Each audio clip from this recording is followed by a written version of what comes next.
Hey everyone, welcome to another edition of Boxing for Real. I'm your host, Don Omega. Iron Truth with me. We're doing a mailbag, trying to beat the tape. Next question comes from someone. We don't have the name. Sorry about that. We'll put it across here. Sorry about that. Okay, anyway, he writes a couple questions for you. What do you think about the following matchups? Roy Jones versus Glenn Johnson, Roy Jones versus James Toney, Roy Jones versus Bernard Hopkins. All of those would be rematches. Jones has beaten all, no he hasn't, he lost to Glenn Johnson, but he beat the other two, James Toney and Bernard Hopkins.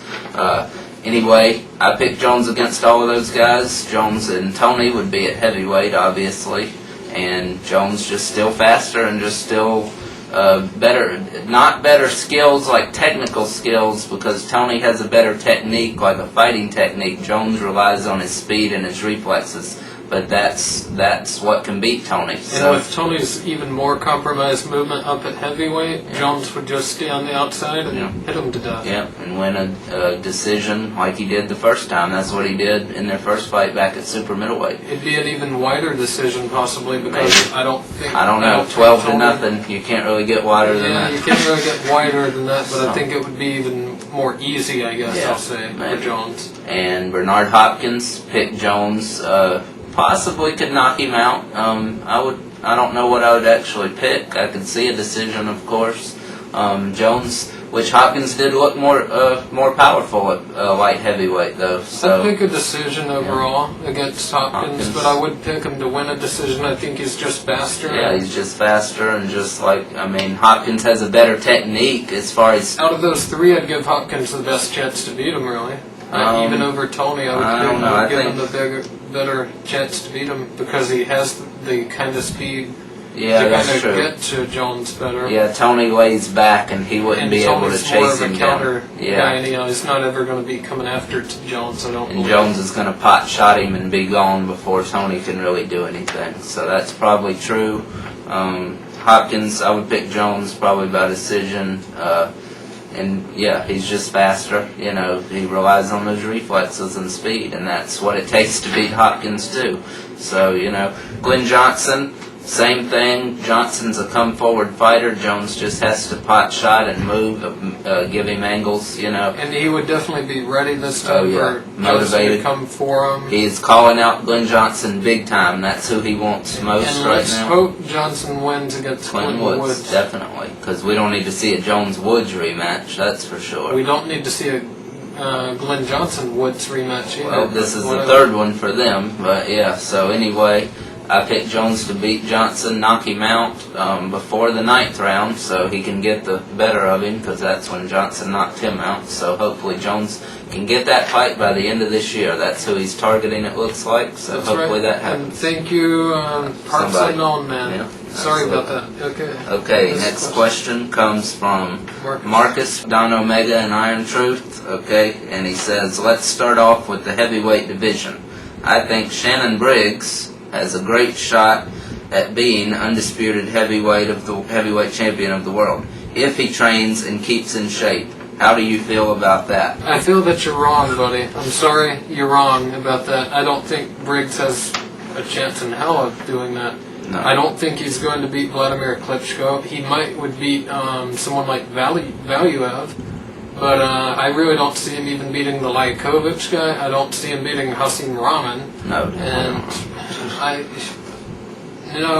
don't see him doing a lot. I'm not very impressed by Briggs. No. I see a lot of guys beating him, even in this heavyweight division. I just don't think very much of Shannon Briggs. Jamil McCline beat him back in 2002. It wasn't close. I mean, that was so, you know, Jamil McCline's nobody. I give Briggs a shot against Klitschko because of his power. Didn't he have like a competitive fight with like Botha or someone? Briggs, no, wait a minute. Yeah, maybe, I don't know. It seems like there was a horrible That was a pay-per-view, you're right, yeah. Nobody bought. I can't remember what happened in it. I didn't see that one, thank goodness. But I'm pretty sure it was a competitive fight, which that should tell you all you need to know. Yeah, basically. Having a competitive fight with friends Botha. Yeah, Botha. I give Briggs a shot against Klitschko. I don't think he's going to win. I give him a shot against... I give him a puncher's Yeah, that's what I give him, yeah. Valuev and Lajkovic also, I would give him a shot for that reason. I'm about the same level as Corey Sanders, and really when he fought him, Lehman Brewster. I mean, when he fought him. Yeah, and you know, Briggs, he's got decent power. He's got some skill, but really barely. Very limited skill, and just not enough to unify the division. Absolutely not. So, you know, no, I disagree with that completely. And he has. But you got another question that makes a little more sense. Okay, yeah, I don't know what happened to you. Maybe you got drunk. But first, this is the next question. First off, I'd like to say I enjoy your show very much. I just recently started watching them. While I'm at work, they get me through the day. I have a pretty tough question. In their prime, who do you think would win? A prime Shane Mosley or a prime Mayweather Jr.? That's a very good question. That's a great fight for first thing. Mayweather now, or you could say the Mayweather at junior lightweight against the Mosley at lightweight. Mosley was unbelievably fast and powerful at lightweight. There's never been a better lightweight, really, ever, even including Mayweather. Not to say that Mayweather couldn't beat him on his ring smarts. I just think Mosley had the better tools overall.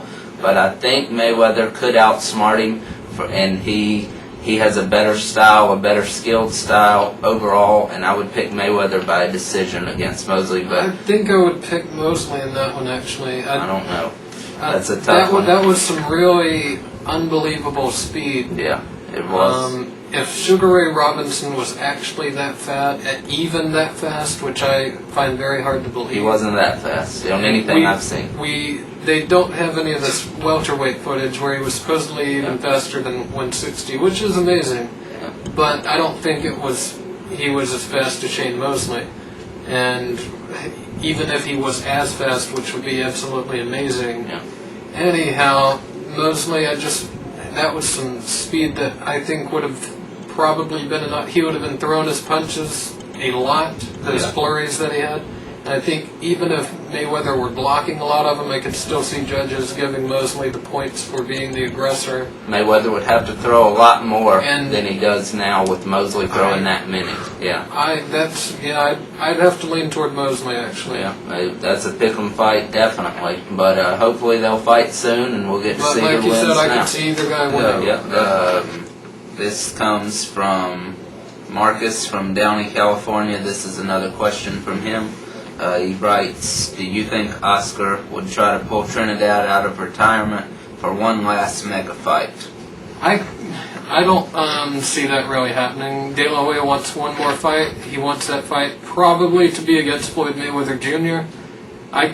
Only reason I see Trinidad even really chancing that and coming out of retirement is to fight De La Hoya for the money, basically. I don't think because he already has the win against De La Hoya, I don't think he's too concerned with people saying whether he really won the fight or not. I don't think he really cares that much. He got the win. I really doubt that happens. De La Hoya might fight past Floyd Mayweather after he loses to him in May. Who knows? He still is pretty young, especially for all he's done in the sport already. But that could happen one day. I really would say no to that question, but at 160 I would pick Trinidad to beat him for sure. Trinidad just carries a lot more power. De La Hoya doesn't belong at 160. And he looked horrible. Yeah. Both fights. I mean, the Hopkins fight. He was in shape for that one, but the Stern, No, horrible shape. But anyway, no, I don't think that will really happen. And so anyway, he writes, I would love to see a Judah versus Cotto fight made. Yeah, me too. Yeah, I'd love that. And perfect time to put it on would be next year. June 9th. At the Puerto Rican Day parade time of year. Already have the date set for Cotto for Madison Square Garden. That's the perfect fight. There would be a lot of disappointed Puerto Ricans, though, I'm afraid, and Cotto fans in general would be very disappointed because that Judah would come out and knock him out. Yeah, he would definitely knock him out. I mean, Judah does everything better. Cotto does a lot of great things. He's a great fighter, but Judah's just on another level. That speed and his power, and his accuracy and everything. He knocks him out probably in the middle rounds, I would pick, really. And both fighters are thought of to have bad chins. And you're guaranteed a knockout. Get some knockdowns and some knockouts. Yeah. It'd be great event. Yep, Love absolutely. to see it. All New York fight there, basically. Yep. In the garden. And look forward to it. Yep, hopefully it can be made. So, anyway, thanks Marcus from down the Mailbag. Thank you everyone for your mailbag questions. Remember, email us boxingforreal@gmail.com.